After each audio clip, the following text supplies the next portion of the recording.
Labvakar, dārgie draugi! Sākam kārtējo pārskatu par karu Ukrainā. Šodien, kā raidījumā galveno domu, es izmantošu prezidenta Zelenska citātu par to, ka Krievijas bruņotie spēki nomet uz Ukrainas pozīcijām šajā maijā mēnesī 3200 FAB planējošos bumbas, kas ir vairāk nekā 100 bumbas dienā. Un te ir viena no fotogrāfijām, kura tad parāda, kā tas reāli izskatās.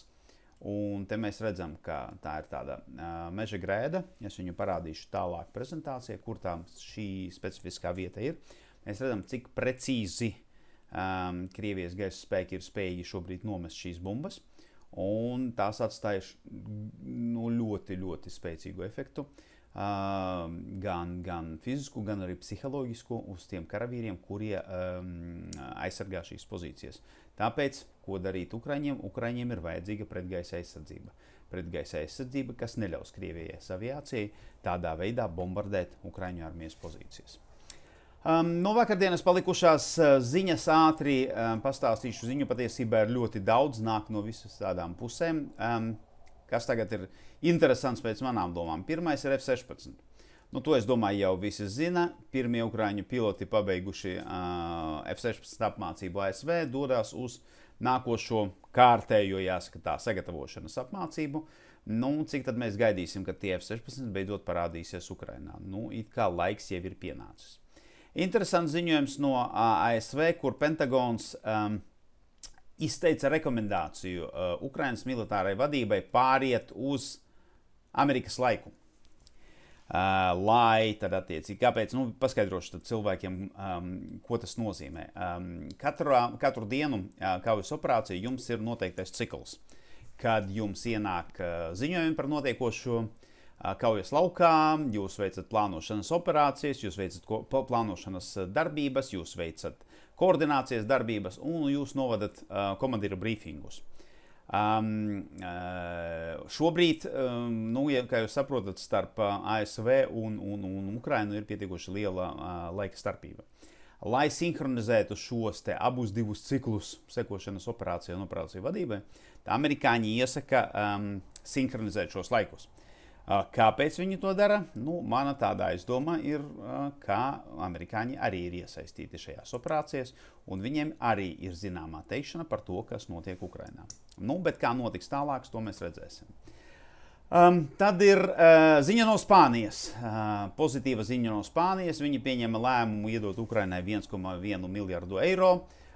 Un tajā paketē būs divas galvenās lietas. Pirmā ir Patriot raķetes priekš Patriot sistēmām. Un 19 Leopard 2 A4 tanki. Laba palīdzība. Vēl viena tanku rota plus. Ukrainas armija, protams, palīdzēs. Ziņa no Francijas, kur Francijas prezidents Macrons pasaka, ka viņš tagad ir gatavs nosūtīt Francijas karavīrus. Vai dažādi avoti ir pasniedz to dažādi. Vai iespējams ir gatavs nosūtīt Francijas karavīrus uz Ukrainu, bet tikai apmācības misijā, nevis kaujas misijā. Mēs redzam, ka tāpat kā ar ieroču piegādēm, mēs ejam soli pa soli uz priekšu. Un beigās es domāju, ka tomēr kāda no NATO valstīm, nezinu, vai Francija būs pirmā vai ne, bet šīs vienības karavīri, šīs valsts karavīri oficiāli parādīsies Ukrainas teritorijā. Ziņas, diemžēl, arī no Krievijas. Krievijas džemošana vai slāpēšana būtiski ietekmē ASV ieročus, kuri tikai piegādāti Ukrainai. Ir sistēmas, kuras tā slāpēšana ietekmē ļoti maz, bet ir kuras diezgan būtiski, un tas, protams, traucē šo sistēmu efektīvu izmantošanu kaujas operācijas. Ir vēl viena jaunais spiediens, un šoreiz uz Starlink satelīta termināliem, kurus tad Ilons Masks, atceraties, bija uzdāvinājis Ukrainai kādu laiku atpakaļ. Tā arī ir slikta ziņa, jo mēs atceramies, ka Krievijas dienesti mēģināja ietekmēt Starlink satelītus jau ļoti, ļoti sen. Viņiem tas patiesībā neizdevās visu laiku. Un tad iespējams, ka tas ir pirmais ziņojums, kad tomēr šāda ietekme uz satelītiem ir. Un Puķins tiekoties ar Ķīnas vadītāju Xi, tad ir kārtējo reizi izsmējis ASV sankcijas. Izsmēta viņš izsmēja, bet ja tās sankcijas vispār nekādu ietekmi neatstātu uz Krievijas ekonomiku, es nedomāju, ka viņš veltītu tam savu uzmanību. Tagad viena lieta, kuru es nepastāstīju vakar, par kuru ļoti svarīgi vajadzētu pastāstīt, tas ir 23. maija uzbrukums Krievijas radaram Voroņež DM, kas atrodas Armavīrā. Kamēr gatavojos, 27. maijā mums ir jauns trieciens. Šoreiz pa Voroņež M pie Orskas. Un kā mēs redzam, gan vienā gadījumā mēs redzam, acīm redzamus trāpījumus, gan vienā šeit ir divi radari. Viens radars ir pagriezts šajā virzienā, un otrs ir šajā virzienā. Un tad abi divi ir bojāti, un tagad ir bojāts vēl viens radars. Un te mēs arī redzam, kur viņš stāv, šitā te lielā plāksne. Un tad mēs redzam vairākas vietas, kur ir tad trāpījumi. Tad attiecīgi arī šis radars noteikti ir bojāts un nevar darboties. Kā jūs redzat, tas ir tālās radiusa darbības radari, redz uz 6000 km uz priekšu. Aiz horizonta, tālu un pietiekoši augstu 8000 km. Nevis 8000 metru, bet 8000 km. Un vienlaicīgi, piemēram, Voroņež DM var sekot 500 mērķiem, 500 balistiskām raketēm, kas ir palaistas, piemēram, uz Krieviju. Kāpēc tas ir svarīgi? Jo par radariem es stāstīju jau vairākas reizes, tāpēc, ka tie nav vienkārši kaut kādi radari. Tie ir radari, kurie darbojās kopējā Krievijas Voroņež radaru sistēmā, kuru jūs redzat uz šīs kartes, kuri tad nosedz pilnībā visu Krievijas teritoriju. Piedošanā aizmirsu šito te pievienot. Un tā ir agrās brīdināšanas sistēma par balistisko kodolu raķešu un spārnoto kodolu raķešu uzbrukumam Krievijai. Tā ir viena no pamata sistēmām, uz kuras balstās Krievijas aizsardzības plāni un aizsardzības sistēma kā tāda. Un tagad bez radara Orska un Armavīrā Krievijai šitam te ir tāds nenormāli lielais caurums viņu aizsardzības sistēmā, kuru savest kārtībā tik ātri un tik efektīvi nemaz nevarēs. Tāpēc ir apbrīnojami, ka Ukraiņiem izdevās paveikt to.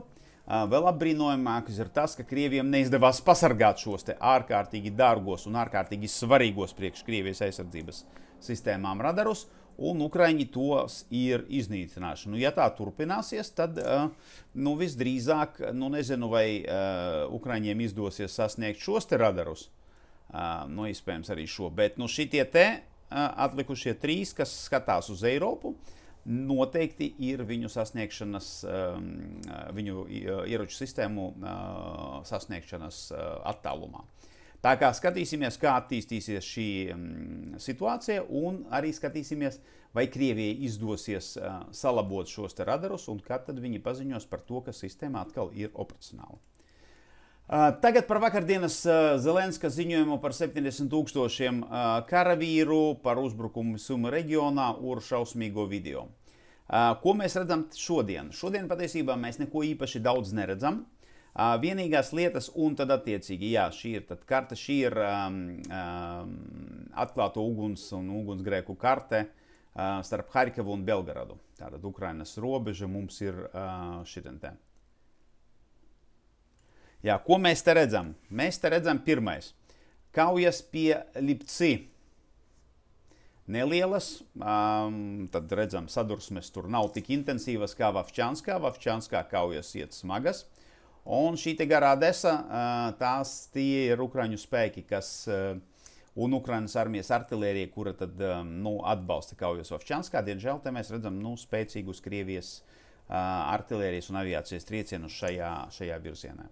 Ir viens apmaldījies trāpījums pie Kazači Lopaņa, un mēs redzam ugunsgrēkus šajā te virzienā, kas arī parāda, ka šitam te tie 70 000, nezinu cik precīzi, Bet pagaidām iespējamie 70,000, teiksim tā, atrodas šeit. Un tad mēs redzam, ka iespējams, ka šeit ir sākusies operācija, uzbrukums šādā veidā. Tad, ja mēs saliekam to kopā ar uzbrukumu šeit un uzbrukumu šeit, tad tas sāk salikties vienā tādā loģiskajā bildē. Bet pagaidām nekādas informācijas sīkākas par to, kas notiek šajā virzienā, mums nav.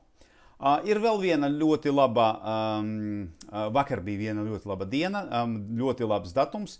Ir 95 dienas no tā brīža, kā mēs neredzam gaisā A-50U un Il-22M lidmašīnas. Atceraties, šīs divas lidmašīnas vienā brīdī bija notriektas. Nav tā, ka Krieviem vairāk šo lidmašīnu nav, gaisa spēkiem šīs lidmašīnas ir, bet Krievijas gaisa spēki neriskē celt šīs lidmašīnas gaisā. Būsim godīgi, šo lidmašīnu trūkums nepiedalīšanās operācijas, protams, mazina Krievijas kapacitāti veikt efektīvas operācijas Ukrainas gaisa telpā un arī aizsargāt Krievijas teritoriju no rakešu un dronu uzbrukumiem. Tā kā tas ir tāds apsveicams pozitīvs datums. Bet kā parasti nav vienmēr tikai labi, ir ziņa no Aleksandrivska, tas ir Luhanskas teritorijā. Un ko mēs te redzam? Mēs te redzam, Krievijas bruņotie spēki būvē šeit ir savu lielo bāzi.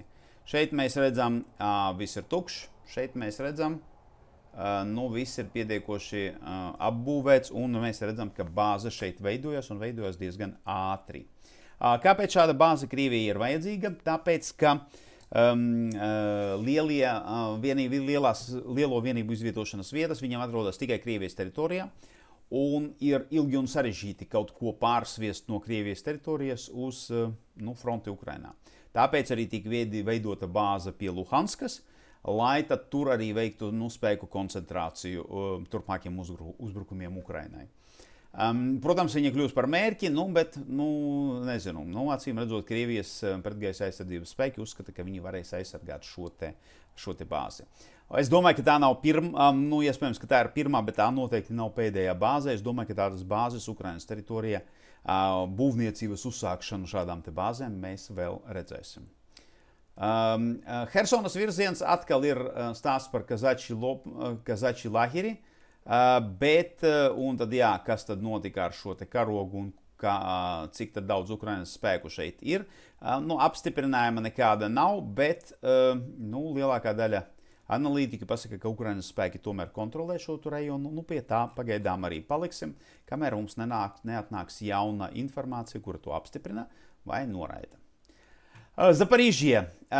Te ir arī zināma aktivizācija, vissliktākā aktivizācija, kas no mana viedokļa ir tieši šeit rietumos. Tās ir turpinās apšaudes pie Picihatki un Lobkove. Un turpinās arī kaujas visā šitajā teritorijā, it īpaši virziens uz Novodaņilovku un Novandrievku. Ja tas turpināsies vēl kādas pāris dienas, tas nozīmē, ka šis te virziens Krievijai sāk kļūt par prioritāro, un iespējams mēs redzēsim gan uzbrukumu Ariehivam, ar attiecīgi sagatavošanas kaujām, protams, ka vēl līdz Ariehivai viņiem ir jāaiziet. Un arī tad iespējams, ka mēs redzēsim arī to, ka Krievija nopietni nolēmusi apdraudēt Zaparižu, tādā pašā veidā, kā viņi tagad mēģina apdraudēt Harkivu. Kaujas pie Staramajorski un Ražaini turpinās aktivizējušās. Kaujas pie Paraskovivkas, tur, neskatoties uz visiem apgalvojumiem, tomēr nav informācijas, ka Krievija ieņēma šo apdzīvoto vietu, tad tā daļēji paliek vismaz Ukrainas armijas rokās, un tad vienīgā situācijas izmaiņa ir pie Salotke, tas ir šeit. Te Krievijas armija izdevās pavirzīties uz priekšu, un kā jūs saprotat, tas ir virziens uz Vaģane, kur ir tad divi galvenie uzdevumi. Pārgriezt vienīgo normālu apgādes ceļu uz Vugļedaru un tad ieņemt Vaģani, lai varētu no turienes sākt uzbrukumus Vugļedaram, un arī pabīdīt frontes līniju tālāk uz rietumiem. Pakrovskas virziens šeit ir atdzīvojās Očerēķine virziens. Mēs redzam, ka Krievijas armija vairākās vietās ir pavirzījusies uz priekšu, bet nav tā, ka viņiem ļoti visveiksmīgi iet uz priekšu. Ir arī Ukraiņu pretuzbrukumi gan pie Sokila, gan pie Novaļiksandrivkas, kas, kā jūs redzat, pēc zilās krāsas arī ir veiksmīgi. Kaujas pie Novopakrovskas, principā tas ir viens tāds liels virziens, kas sākās no Kalinave un beidzās ar Novopakrovskie. Tātad šeit mēs redzam uzbrukumu visos virzienos. Kauja pie Umaņski šeit, diemžēl, arī ir virzība uz priekšu. Nu, un tad Ņitailave, pareizāk sakot, jau jāsaka Karlivka virziens uz Karlivku, Krasnogorivka un Maksimiljanivka, Georgievka. Kaujas šeit turpinās. Tātad izmaiņas Kaujas laukā. Pirmā, atceraties, vakar bija pelēkajā zonā. Nu, visdrīzāk tā bija vienas dienas kļūda.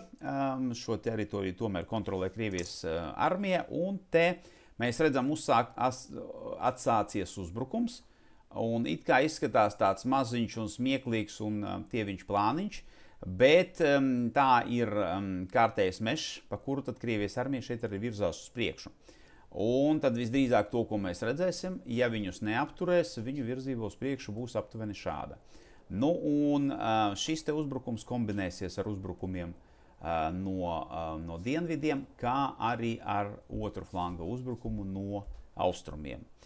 Bet pagaidām tā ir tā vieta, uz kurienu Krievijas armijai izdevās pavirzīties uz priekšu. Jā, tad šito vietu izstāstījām. Lielākais uzbrukums ir Sokila virzienā.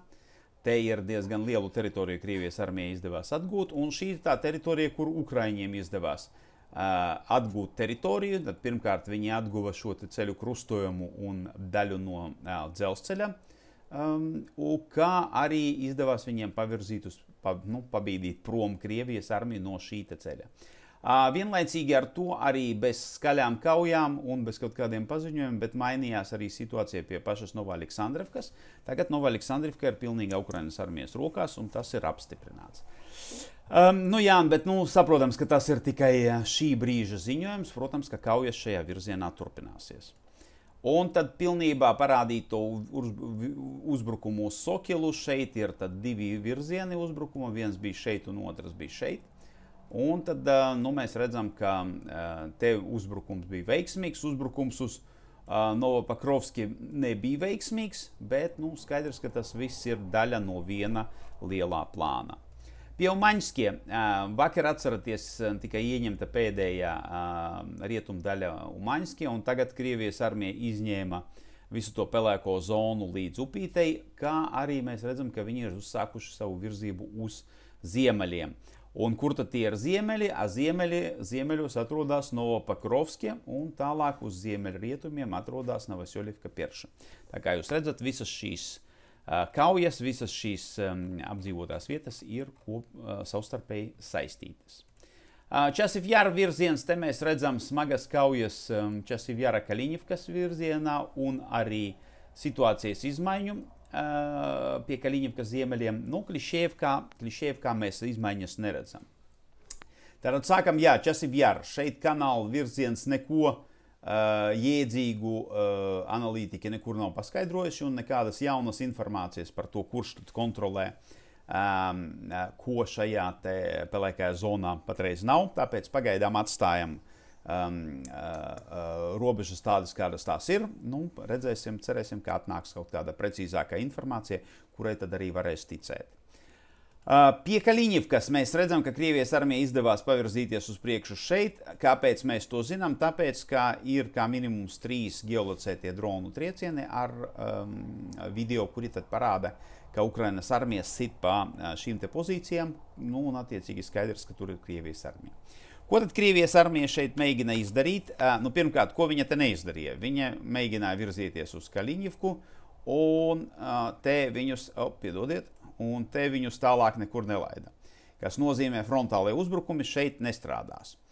Tad skatoties uz to, atceraties, šeit bija tie 3 meži, 1, 2 un 3, kuru tad, kā es jau kādu laiku atpakaļ stāstīju, 1, 2 un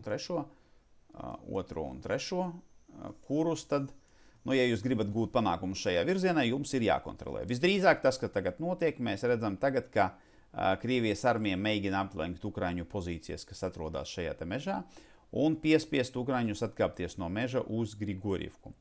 Un, ja viņiem tas ir izdosies, tad vienlaicīgi viņi uzsāks uzbrukumu Grigorjevkai no divām pusēm, un viņi turpinās apiešanu Kaļiņivkas no ziemeļrietumiem, un, ja tas viņiem izdodas, tad mēs redzēsim kombinētu uzbrukumu atkal Kaļiņivkai gan no ziemeļaustrumiem, gan no ziemeļrietumiem.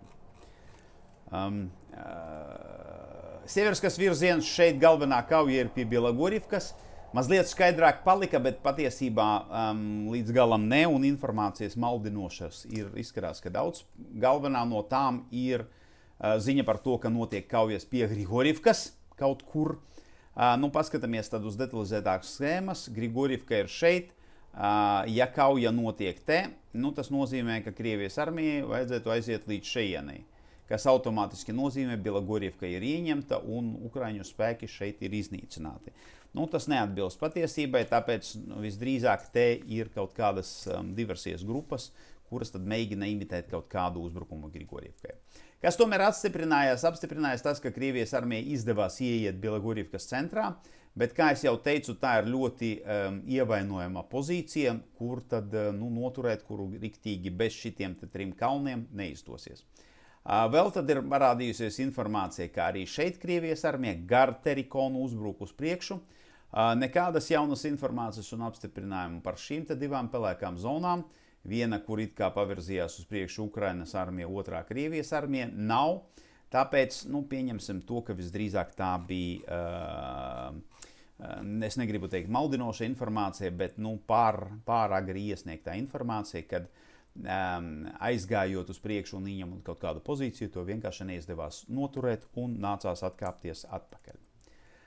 Kupianskas virsnieks Žinžels šeit ir arī viss sarkans, tāda nepatīkamā krāsa, un mēs redzam, ka tā uzbrukuma josla kļūst ar vien lielāka. Un tagad mēs redzam uzbrukumus no Ivaņivkas līdz Novajgorjevkai. Principā tas ir tas virziens, kur Krievijas armija mēģina virzīties uz priekšu. Kas šeit ir noticis? Krievija paplašināja savu kontroli par teritoriju pie Berestava. Berestava, diemžēl, tagad jau ir ieņēmusi Krievijas armija. Pie Kislivkas, Katlerivkas viņi mēģina virzīties uz priekšu uz šo te krustējumu. Principā šeit nekas nav mainījies, kā arī viņiem ir nepieciešams šīs divas pozīcijas Ukrainas armijas. Ja tās nav ieņemtas, tad nekur uz priekšu viņi šeit netiks. Un tad ir viena izmaiņa teritorija pie Mesažarivkas. Mēs redzam, ka Krievijas armija tādā nekoncentrētā, bet plašākā uzbruka līdz šī te meža grēdā, un tālāk pa mežu viņiem izdevās pavirzīties uz priekšu līdz Mesažarivkai. Protams, kā parasti parādās ziņas par to, ka Mesažarivka ir ieņemta, nevajag skriet pa priekšu zirgam. Nav nekādas apstiprinājumas tam, ka tas patiešām ir noticis, bet tas, ka notiek uzbrukums Mesažarivkai un Stilmahivkai, tas ir fakts.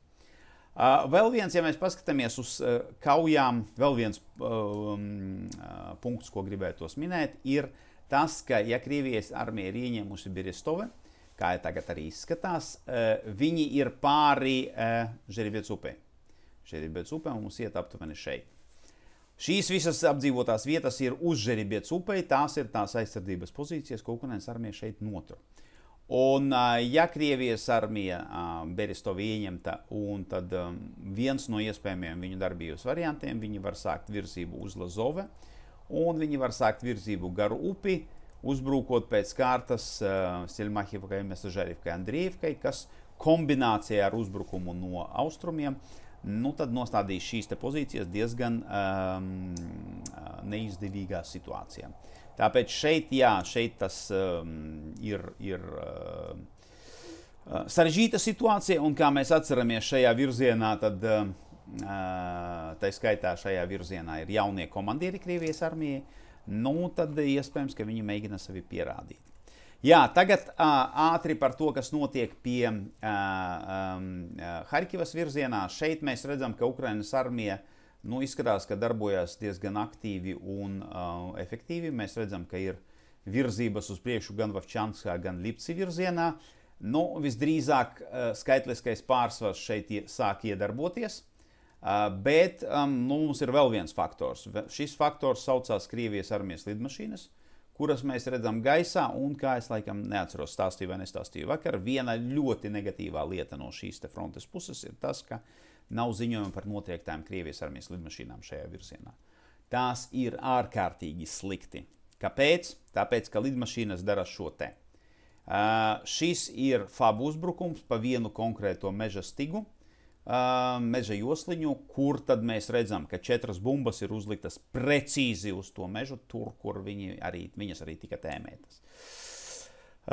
Skaidrs, ka Ukrainas armijas pozīcijai, kas atrodas šeit, tas neko labu nenes. Un šī te pozīcija, lai jūs saprastu, ir šeit, pie Lipci virzienā šitien te, un tā ir tā priekšējā pozīcija, kur tad Ukraiņiem izdevās pavirzīties uz priekšu iepriekšējā dienā un ieņemt šo te teritoriju. Tātad, šī nav normālā situācija, tā aizstāvēt pozīcijas Ukrainas armijai ir ārkārtīgi grūti, un tāpēc ir vajadzīgs, lai šeit parādās skaitļi 1, 2, 10 un tā tālāk. Ukrainas armijai ir jāķerās klāt, šeit ir jāparādās nopietnām pretgaisa aizsardzības sistēmām un ir jātriec nost tās lidmašīnas. Vēl viens interesants video, kur parādīja arī, interesanti 36. jūras kājnieku brigādi, kas atrodas šeit, vismaz daļa no šīs brigādes, un viņi parāda, kā viņi uzbruk un iznīcina ekskavātoru uz Urālā bāzes. Tā tas ekskavators izskatās. Un šeit ir tas trāpījums, kur tad tas notika, un ko tas reāli nozīmē. Un tad tas nozīmē, ka Krievijas armija šeit nopietni mēģina sākt būvēt aizsardzības pozīcijas jau Ukrainas teritorijā. Jo, protams, šādu tehniku neviens nevelk uz priekšēju līniju, kur to var ļoti viegli iznīcināt. Tā ir domāta tam, lai metodiski un, pareizā veidā veidot aizsardzības pozīcijas. Kāpēc? Es to jums pastāstīšu mazliet tālāk, jo ir vēl viens indikators tam, ka iespējams tā operācija Harkivā, par kuru mēs domājām, viņa principā izskatās nedaudz savādāk. Spēku attieksme šajās divās frontēs, mēs redzam, ka gan Lipci virzienā, gan Vovčanskas virzienā Ukrainas armijai ir pārspēks. Mēs redzam vairāk vienības, vairākas ikonas vienību. Un tas vienkārši atgriez mūs atpakaļ pie tā, ka Ukrainas armijai izdevās sakoncentrēt šeit lielākus spēkus, ja mēs neņemam vērā mistiskos 70 000, tad šeit ir vienkārši likumsakarīgi, kāpēc Ukrainas armija virzās uz priekšu. Tagad pie tiem 70 000 ir viņi tur vai nav. Pirmā izmaiņa, ko es nepastāstīju, vēl viens uzbrukuma virziens, atkal parādījās uzbrukums Hraņivam. Un tad tā Aleksandrivka, tā ir aptuveni tā vieta, kur tad parādījās tas siltums un tie ugunsgrēki, kurus tad fiksēja no satelīta. Un ja mēs paskatāmies, kas tad varētu būt, tā ir viena no tām iespējamām plāniem, ir, ka Krievijas armija šeit plāno uzbrukt Zaločivam, atceraties to rādīju. Un ja mēs to saliekam kopā ar uzbrukumu šeit no Hraņivas, tad tas viss saliekās ļoti loģiskajā bildē. Un ja mēs šeit pieliekam klāt uzbrukumu Lipci un uzbrukumu Vovčanskam, tad aptuveni mēs varam redzēt, ko tad Krievijas armija gribēja panākt šajā te uzbrukumā. Bet tagad par tiem plānus uz noslēgumu atstāsim situācijas izmaiņas. Tātad šeit es jau pastāstīju, šeit ir šitas te Ukrainas armijas uzbrukums, kur tad viņiem izdevās uzlabot savas pozīcijas. Kaujas, protams, notiek arī praktiski visā šajā te teritorijā, bet izmaiņa ir tikai vienā vietā. Pie Vovčanskas šeit ir izmaiņas centrā, un tad palielinam uzreiz karti, kas tad šeit notiek. Izmaiņas ir šādas. Tātad Ukrainas armija vēl joprojām kontrolē šo te daļu no Vovčanskas. Protams, ka Krievijas bruņotie spēki nemitīgi uzbruk, bet pagaidām nav nekādu ziņojumu, ka situācija ir mainījusies negatīvi. Situācija ir mazliet mainījusies pozitīvi, jo Ukraiņiem izdevās ieņemt, apstiprināt un geolocēti ieņemt šo te teritoriju klāt. Principā tagad šī ir teritorija, kuru pārvalda Ukrainas bruņotie spēki. Krievijas armija paziņoja, ka viņi ieņēma šo te kvadrātu, šos te lielu tādu kvartālu, vairākus kvartālus šeit, kas arī tā neīpaši iet kopā ar iepriekšējiem ziņojumiem, jo pēc iepriekšējiem ziņojumiem šo teritoriju viņi šeit jau kontrolē. Tagad ir vēl viens aspekts par to, kas notiek šajā virzienā, un tās ir tiltu spridzināšana. Un te mēs redzam, tātad pirmais apdzīvotā vieta Ķihē, atceraties, nepareizi uzzīmē, diemžēl, jā, apdzīvoto vietu Ķihē Krievijas armija ir ieņēmusi, Vovčanski hutari ir Ukrainas armijas rokās, un to, ko Ukrainas armija tagad ir izdarījusi, iznīcinājusi šo te tiltu. Šitas ir tas tilts, te mēs redzam, kā šī gadījumā jāsaka tā Baltkrievijas vienība, tas ir tā Kalinovska korpus, kas karo Ukrainas pusē. Viņi tad šeit uzstāda sprākstvielas un tad uzspridzina un iznīcina šo te tiltu. Kas ir ļoti interesanti, to pašu dara arī Krievijas armija. Šeit pie Bačkove, šiten te, šeit gan viņi neuzstādīja sprākstvielu, šitas ir trieciens, bet mēs redzam tā rezultāti, bet arī šeit viņi ir iznīcinājuši šo te tiltu. Kāpēc iznīcina tiltus Ukraiņi skaidrs? Viņi grib apturēt Krievijas armijas uzbrukumu, lai viņi netiktu, vai viņiem būtu daudz grūtāk tikt pāri Vovča upei. Kāpēc tiltus iznīcina Krievija? Tas ļoti daudzus ielika strupcelī. Es domāju, ka atbilde šeit patiesībā ir ārkārtīgi vienkārša. Es domāju, ka Krievijas vispār visa šīs te Harkivas uzbrukuma plāns nemaz nebija iet tālāk par Vovča upi un vienkārši ieņemt šīs pozīcijas šeit, kas būs labāk aizsargātas pozīcijas, kuras tad Krievijas armija šeit mēģinās noturēt. Kāpēc? Tāpēc, ka šis nav galvenais uzbrukums. Šis ir uzbrukums, lai novērstu Ukrainas armijas uzmanību un lai atvilinātu daļu no viņu spēku un daļu no rezervēm uz šo te virzienu, lai Krievijai būtu vieglāk veikt uzbrukumu citā vietā. Jā, piedodiet, atkal sanāca pagaršs stāsts, bet jā, atgriežamies pie galvenās tēmas. Fabi ir problēma, to efekts ir ļoti tomēr spēcīgs, un Krievijas armija pat ar mazākiem spēkiem ir spējīga ne tikai noturēt savas pozīcijas, bet arī pavirzīties šur tur uz priekšu. Tāpēc atgriežamies pie tā, ko dod, vai pareizāk sakot, nedot rietumu valstis Ukrainai. Viņiem ir vajadzīga pretgaisa aizsardzības sistēmas, lai šitās te lidmašīnas beidzot sāktu krist lejā.